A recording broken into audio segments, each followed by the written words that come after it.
ঘুমোবো আমি, ঘুমোবে তুমি, গল্প শোনাবে ঘুম পুরি, হালকা আলো চোখ বন্ধ। চলো একটা গল্প শুনি। রাতের গল্প বাংলায়। আজকের গল্প অপয়া রামায়া। বিজয়নগর রাজ্যে রামায়া নামে একটি লোক বাস করত। তাকে সবাই খুব অশুভ বলেই অপয়া বলেই মনে করত। রামায়ার সাথে ধীরে ধীরে সবাই খুব খারাপ ব্যবহার করতে শুরু করলো। কথাটা যখন চারিদিকে রটে গেল, কেউ আর সকালে উঠে রামায়ার মুখ দেখতে চাইতো না। রামায়ার আশেপাশের বাড়ির লোকেরা কেউ রামায়ার বাড়ির দিকে তাকাতো না। রামায়াকে বাজারেও কেউ যেতে দিত না। বাজারে যদি রামায়া চলেও যেত, তাকে কেউ কোনো জিনিস বিক্রি করত না। রামায়ার মুখ কেউ দেখতে চাইতো না। যদি তাদের দিন খারাপ যায়, তাদের মনে এই চিন্তাই সবসময় থাকত। তাই রামায়ার জীবনটা দিনের পর দিন খুবই দুর্বিষহ হয়ে উঠেছিল। রামায়া না সকালবেলা কাজে যেতে পারত, না কারুর কাছে কাজ করতে পারত। সকাল থেকে কাজে যোগ না দিলে কে তাকে পয়সা দিবে? কিভাবে তার সংসার চলবে? না সে জমিতে যেতে পারত, না কোথাও কাজ করতে। খুবই দুঃখে তার সংসার চলছিল। তাকে সবাই অশুভ বলে একপাশে ঠেলে রেখেছিল। কেউ সকালবেলা উঠে তার মুখ দেখতে চাইত না। তাই জন্য রামায়ের মনে দিনের পর দিন প্রচুর দুঃখ জমতে শুরু করে। দেখতে দেখতে ব্যাপারটা এত বাড়াবাড়ির দিকে চলে গেল, কথাটা রাজামশাইয়ের কান পর্যন্তও পৌঁছে গেল যে রামায়া নাকি খুব অশুভ। তাকে দেখলেই সকলের দিন খারাপ যায়। সকালবেলা কোনো মতে রামায়ার মুখ দেখা চলবে না। রাজামশাই মনে মনে ভাবলেন, এটা আবার হয় নাকি কোনো মানুষের মুখ দেখলেই দিন খারাপ যায়? ঘটনার সত্যতা জানার জন্য রাজামশাই নিজেই রামায়াকে তার প্রাসাদে আমন্ত্রণ জানালেন। তার পরিচারকদের বললেন, রামায়ার থাকার ঘরটা যেন মহারাজের ঘরের ঠিক পাশেই হয়। সেটাই হলো। রামায়া প্রাসাদে এলো মহারাজের নিমন্ত্রণে। মহারাজের ঘরের পাশের ঘরটাই তাকে দেয়া হলো। পরের দিন সকালে ঘুম থেকে উঠেই রাজামশাই কারো মুখ না দেখে সরাসরি রামায়ার ঘরে ঢুকলেন। তার মুখ দেখলেন। এরপর হাত মুখ ধুয়ে যেই রাজামশাই খেতে বসলেন, হঠাৎ থালার ওপরে খাবারে একটা মাছি বসল। মাছি বসায় রাজামশাই আর কিছুই খাবার খেতে পারলেন না। এরপর ডাকা হলো রাঁধুনিকে। বলা হলো নতুন করে সব খাবার তৈরি করতে। রাঁধুনি বলল, মহারাজ, একটু সময় লাগবে।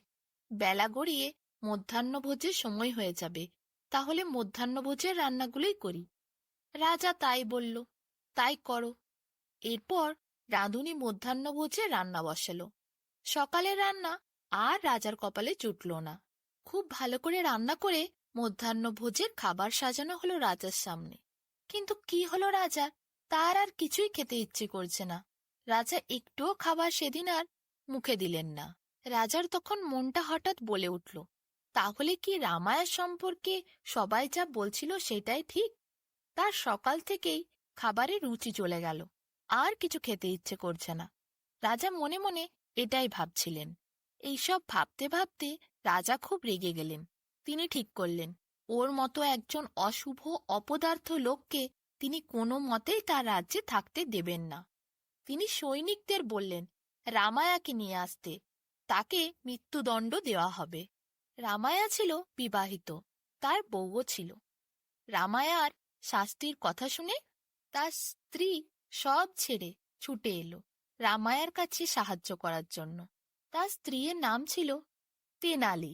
সে রাজার কাছে এসে অনেক কান্নাকাটি করল তার স্বামীকে বাঁচানোর জন্য, কিন্তু কিছুই কাজ হলো না। পরের দিন সকালে যখন সৈন্যরা অপয়া রামায়াকে মৃত্যুদণ্ড দেওয়ার জন্য নিয়ে যাচ্ছিল, তখন পথ আটকে তার স্ত্রী দাঁড়ালো। তেনালি রামায়ার কানের কাছে গিয়ে ফিসফিস করে কিছু কথা বলে চলে গেল। রাজা এসে বসল, মৃত্যুদণ্ড দেওয়া হবে। মৃত্যুদণ্ডের আগে জিজ্ঞাসা করা হলো রামায়াকে তার শেষ ইচ্ছা কি। রামায়া বললেন, তার শেষ ইচ্ছে হচ্ছে তিনি রাজার কাছে একটা চিঠি পাঠাতে চান। চিঠি দেয়া হলো। লিখেও নিল রামায়া। একজন প্রহরী এসে রাজামশাইকে সেই চিঠিটা দিল। সেই চিঠিতে লেখা ছিল, আমার মুখ দেখে কারো রুচি চলে যায়, আর রাজামশাইয়ের মুখ দেখে কাউকে মৃত্যুদণ্ড পেতে হয়। তাহলে অশুভ কে বেশি, আমি নাকি রাজামশাই? রাজা এই কথা শুনে রামায়াকে বললেন, কি বলতে চাও তুমি? রামায়া বলল, আপনি যখন সকালবেলা ঘুম থেকে ওঠার পর আমার ঘরে এসেছিলেন, তখন আপনি আমার মুখ দর্শন করেছিলেন। তারপরই আপনার খাবার রুচি চলে গেছিল। কিন্তু আমিও তো প্রথম মুখ দর্শন আপনার করেছিলাম, আর তারপরই আপনি সেদিন আমাকে মৃত্যুদণ্ড দেবেন বলেছিলেন। আমার মুখ দেখার পর আপনার সামান্য রুচিটুকু চলে গেছে, কিন্তু আপনার মুখ দেখার পর আমার সেই দিনটাতে প্রাণই চলে যাওয়ার ব্যবস্থা হয়ে গেল। সব থেকে কঠিন শাস্তি তাহলে কে পেল? কার মুখ সব থেকে অশুভ হলো? আপনি তো আমায় মৃত্যুদণ্ড দিয়ে দেবেন, কিন্তু আপনি একবার বিবেচনা করে দেখুন, কার মুখ দেখার পর সব থেকে বড় ক্ষতি কার হলো? এইসব কথা শুনে সামনের যত লোক ছিল তারা তো সবাই অবাক হয়ে গেল। রাজাও চুপ করে বসে রইলেন। রাজার নিজের খুবই লজ্জা বোধ হলো। এরপর রাজা সত্যিই দুঃখ প্রকাশ করলেন আর বললেন, যেন রামায়াকে মৃত্যুদণ্ড না দেয়া হয়, তাকে যেন ছেড়ে দেয়া হয়। তিনি চান না তার মুখ দেখার পর কারুর মৃত্যুদণ্ড হোক। আর তিনি এরপর আদেশ করলেন তার সমস্ত দেশবাসীকে যে কেউ যেন কাউকে আর অশুভ না বলে।